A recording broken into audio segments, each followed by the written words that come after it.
ओम श्री गणेशाय नमः।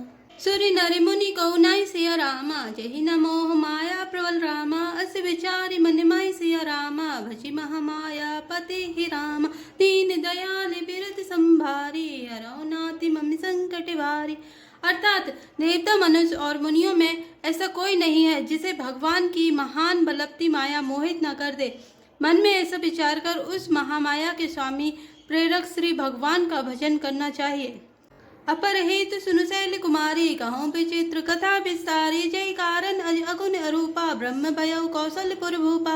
अर्थात हे गिरिराज कुमारी, अब भगवान के अवतार का वह दूसरा कारण सुनो। मैं उसकी विचित्र कथा विस्तार करके कहता हूँ, जिस कारण से जन्म रहित निर्गुण और रूप रहित अव्यक्त सच्चिदानंद घन ब्रह्मा अयोध्यापुरी के राजा हुए। जो प्रभु विपिन फिरत तुम्हें देखा, बंधु समेत धरे मुनि वेशा। जासु चरित अवलोकि भवानी, सती शरीर रही हो भौरानी। अर्थात जिस प्रभु श्री रामचंद्र जी को तुमने भाई लक्ष्मण जी के साथ मुनियों का सा वेश धारण किए वन में फिरते देखा था, और हे भवानी, जिनके चरित्र देखकर सती के शरीर में तुम ऐसी बावली हो गई थी कि अजौ न छाया मिटती तुम्हारी। तासु चरित सुनु ब्रह्म रुचहारी, लीला कीन जो तई अवतारा। सो सब कहीं मति अनुसारा। अर्थात अब भी तुम्हारे उस बावलेपन की छाया नहीं मिटती। उन्हीं के भ्रम रूपी रोग के हरण करने वाले चरित्र सुनो। उस अवतार में भगवान ने जो जो लीला की, वह सब मैं अपनी बुद्धि के अनुसार तुम्हें कहूँगा। भरद्वाज सुनि शंकर बानी, सकुचि सप्रेम उमा मुस्कानी। लगे बहुरी बरे नहीं प्रस केतु, सो अवतारे भयउ जय हेतु। अर्थात याज्ञवल्क्य जी ने कहा, हे भरद्वाज, शंकर जी के वचन सुनकर पार्वती जी सकुचाकर प्रेम सहित मुस्कुराई। फिर बृहस्पति शिव जी जिस कारण से भगवान का वह अवतार हुआ था उसका वर्णन करने लगे। सो मैं तुम्हें सनिकहूँ सबु रामा, सुन मुनीस मन लाई सिया रामा। राम कथा कलिमल हरण रामा, मंगल करे निसुहाई सिया रामा। दीन दयाल बिरज संभारे, हरौ नाथ मम संकट भारी। अर्थात हे मुनीश्वर भरद्वाज, मैं वह सब तुमसे कहता हूँ, मन लगाकर सुनो। श्री रामचंद्र जी की कथा कलियुग के पापों को हरने वाली, कल्याण करने वाली और बड़ी सुंदर है। स्वायंभु मनुहरु सतरूपा, जिनते बे नर सृष्टि अनूपा। दंपति धर्म आचरण नीका, जऊ गाँव श्रुति जिनके लीका।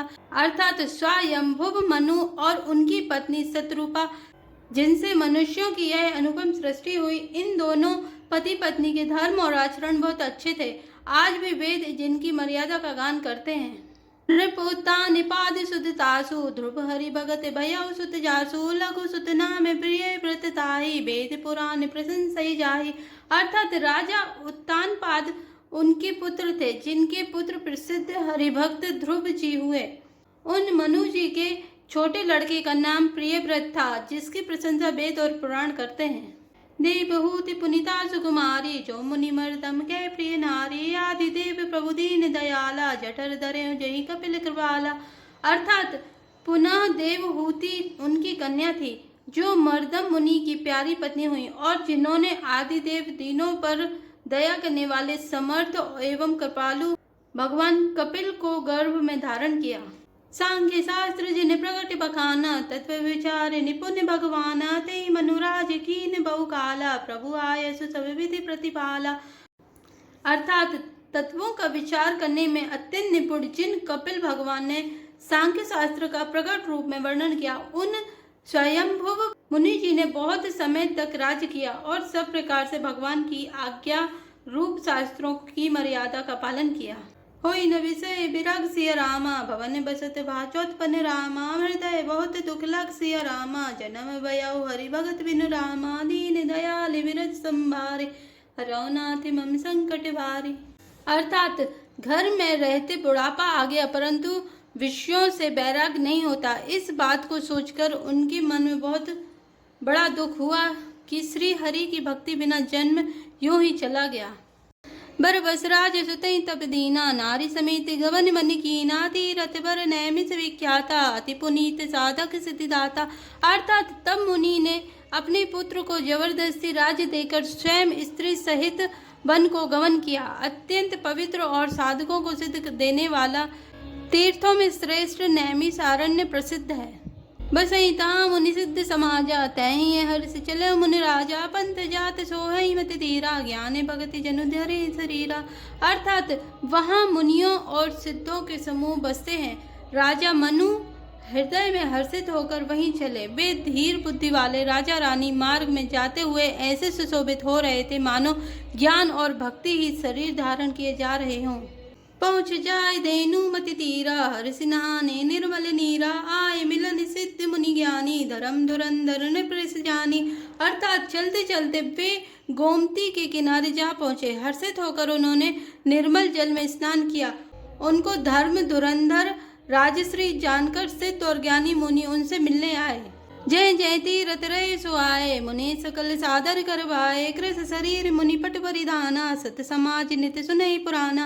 अर्थात जहाँ जहाँ सुंदर तीर्थ थे मुनियों ने आदर पूर्वक सभी तीर्थ उनको करा दिए। उनका शरीर दुर्बल हो गया था। वे मुनियों के से बलकल वस्त्र धारण करते थे और संतों के समाज में नित्य पुराण सुनते थे। द्वादश अक्षर मंत्र मुनि रामा जपई सहित अनुराग सिया रामा वासुदेव पद पंकरो रामा दंपति मन अतिलाग सिया रामा दीन दयाल विरत संभारी हरौ नाथ मम संकट भारी। अर्थात और द्वादशाक्षर मंत्र ओम नमो भगवते वासुदेवाय का प्रेम सहित जप करते थे। भगवान वासुदेव के चरण कमलों में उन राजा रानी का मन बहुत ही लग गया। करहि आहार साक फल कंदा सुमिरहि ब्रह्म सचिदानंदा पुनि हरि हेतु करन तप लागे बारी अधार मूल फल त्यागे। अर्थात वे साग फल और कंद का आहार करते थे और सचिदानंद ब्रह्मा का स्मरण करते थे। फिर वे श्री हरि के लिए तप करने लगे और मूल फल को त्याग कर केवल जल के आधार पर रहने लगे। उर अभिलाष निरंतर होई देखि नयन परम प्रभु सोई अगुण अकंठ अनंद अनादि जय चिंतई परमार्थ वादी। अर्थात हृदय में निरंतर यही अभिलाषा हुआ करती थी कि हम कैसे उन परम प्रभु को आंखों से देखें जो निर्गुण अखंड अनंत और अनादि हैं और परमार्थवादी ब्रह्मज्ञानी तत्ववेत्ता लोग जिनका चिंतन किया करते हैं। नेति नेति जय वेद निरूपा निजानंद निरूपाधि अनुपा शंभु विरंच विष्णु भगवाना उपजय जासु अंश ते नाना। अर्थात जिन्हें वेद नेति नेति यह भी नहीं कहकर निरूपण करते हैं, जो आनंद स्वरूप उपाधि रहित और अनुपम है एवं जिनके अंश से अनेकों शिव ब्राह्मण और विष्णु भगवान प्रकट होते हैं। ऐसे प्रभु सेवक बस आहाई भगत हेतु लीला तनु गाई जो यह वचन सत्य श्रुति भाषा तो हमारे पूजय अभिलाषा। अर्थात ऐसे महान प्रभु भी सेवक के वश में हैं और भक्तों के लिए दिव्य लीला विग्रहण धारण करते हैं। यदि वेदों में यह वचन सत्य कहा है तो हमारी अभिलाषा भी अवश्य पूरी होगी। ऐ विधि बीते बरस सट रामा सहस बारी आहार सिय रामा संबत सप्त सहस्त्र मुनि रामा रहे समीरे आधार सिय रामा दीन दयाल विरत संभारी अरवनाथ मम संकट भारी। अर्थात इस प्रकार जल का आहार करते तप करते 6000 वर्ष बीत गए। फिर 7000 वर्ष वे वायु के आधार पर रहे। बरस सहस दस त्याग्यो सो ठाड़े रहे एक पद दो विधि हरिहर तप देखी अपारा मनु समीप आए बहुबारा। अर्थात 10,000 वर्ष तक उन्होंने वायु का आधार भी छोड़ दिया। दोनों एक पैर से खड़े रहे। उनका अपार तप देखकर ब्रह्मा विष्णु और शिव जी कई बार मनु जी के पास आए। मांगऊ बर बहुभांति लुभाए परम धीर नहीं चलहि चलाए अस्थि मात्र हुई रहे शरीरा तदपि मनागे मन ही नहीं पीरा। अर्थात उन्होंने इन्हें अनेक प्रकार से ललचाया और कहा कि कुछ वर मांगो, पर ये परम धैर्यवान राजा रानी अपने तप से किसी के डिगाए नहीं डिगे। यद्यपि उनका शरीर हड्डियों का ढांचा मात्र रह गया था, फिर भी उनके मन में जरा भी पीड़ा नहीं थी। प्रभु सर्वज्ञ दास निज जानी गति अनन्य तापस नृपरानी मागु मागु परु भय नभवानी परम गभीर कृपामृत सानी। अर्थात सर्वज्ञ प्रभु ने अनन्य गति आश्रय वाले तपस्वी राजा रानी को निज दास जाना। तब परम गंभीर और कृपा रूपी अमृत से सनी हुई यह आकाशवाणी हुई कि वर मांगो। मृतक जियावनि गिरा सुआए, श्रवण रंध्र होई उर जब आए, हष्ट पुष्ट तन भय सुआए, मानव अभय भवन ते आए।